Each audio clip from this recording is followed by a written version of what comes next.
Assalamualaikum warahmatullahi wabarakatuh. Perkenalkan, nama saya Muhammad Gali dengan MMF1H024001. Pada kesempatan kali ini, saya akan menjelaskan mengenai materi koreksi metode gravitasi dalam perkuliahan yang langsung dibimbing oleh Ibu Rika. Semoga apa yang saya jelaskan atau paparkan kepada kalian semua dapat bermanfaat bagi kita semua.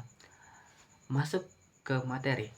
Metode gravitasi. Apa itu metode gravitasi? Adalah salah satu metode ilmu geofisika yang digunakan untuk mengukur variasi medan gravitasi di suatu wilayah atau titik pengukuran. Variasi ini terjadi akibat perbedaan densitas atau massa batuan di bawah permukaan bumi. Tujuannya adalah untuk mengidentifikasi variasi densitas di bawah permukaan bumi.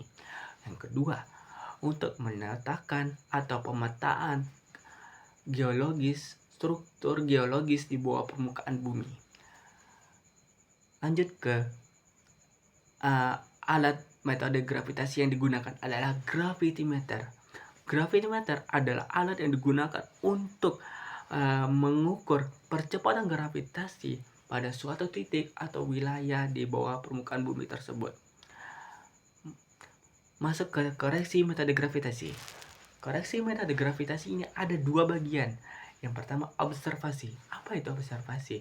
Observasi mengukur gravitasi di lapangan, langsung terjun ke lapangan itu untuk mengetahui perbedaan besar kecilnya gravitasi itu pada suatu titik wilayah di bawah permukaan bumi tersebut. Yang kedua, metode gravitasi secara teoritis adalah untuk perhitungan koreksi-koreksi yang mengacu pada pemodelan gravitasi bumi, gravitasi bumi normal, yaitu untuk bertujuan untuk mengetahui atau menyamakan data dari gravitasi observasi tersebut. Dalam metode gravitasi observasi tersebut ada beberapa koreksi tertentu. Yang pertama, koreksi drift. Koreksi drift itu adalah mengacu pada alat tersebut. Bahwasanya pada alat tersebut tidak akan secara akurat apabila dalam alat tersebut mengalami gangguan seperti panas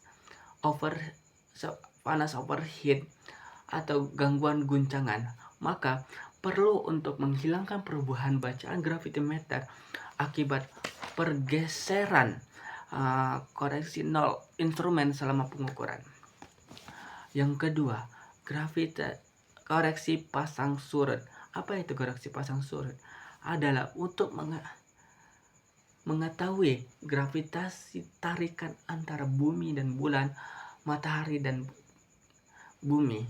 Maka kita perlu mengkoreksi pengaruh gaya gravitasi yang diakibatkan oleh bulan dan matahari tersebut yang berubah-ubah sepanjang waktu. Yang ketiga, koreksi ketinggian alat. Kita tahu ketinggian alat dengan permukaan bawah di atas permukaan tanah itu berbeda.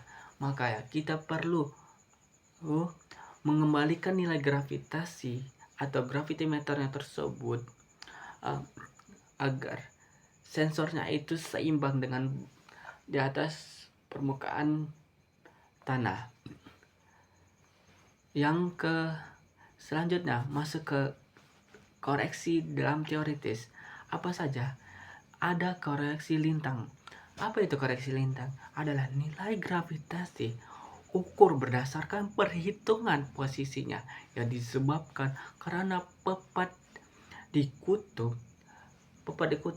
dan mengembang di ekuator.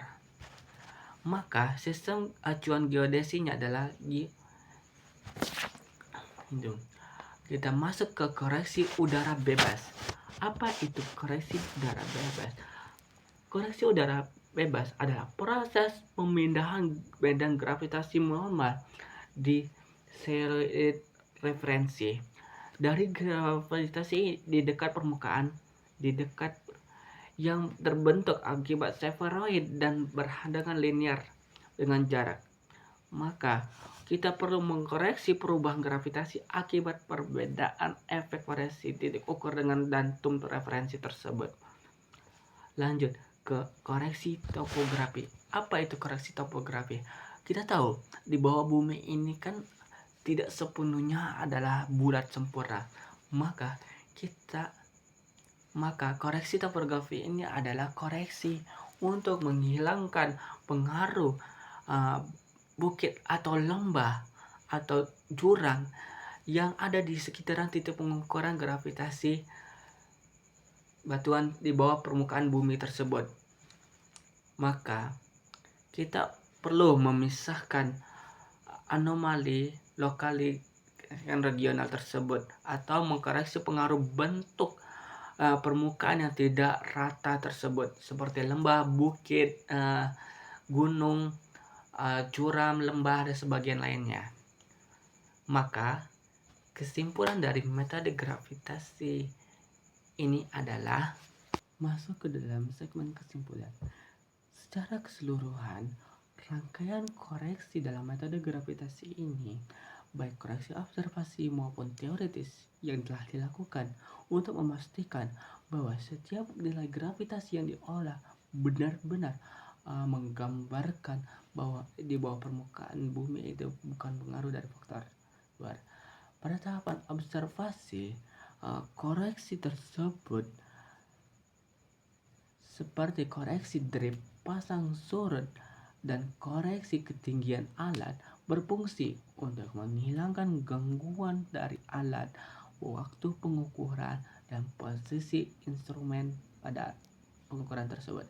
Sementara di bagian koreksi metode gravitasi secara teoritis itu adalah seperti Firi, air, Boger, lintang, dan medan, dan topografi bertujuan untuk menyesuaikan data-data dengan model gravitasi bumi ideal kita, serta menghilangkan pengaruh massa permukaan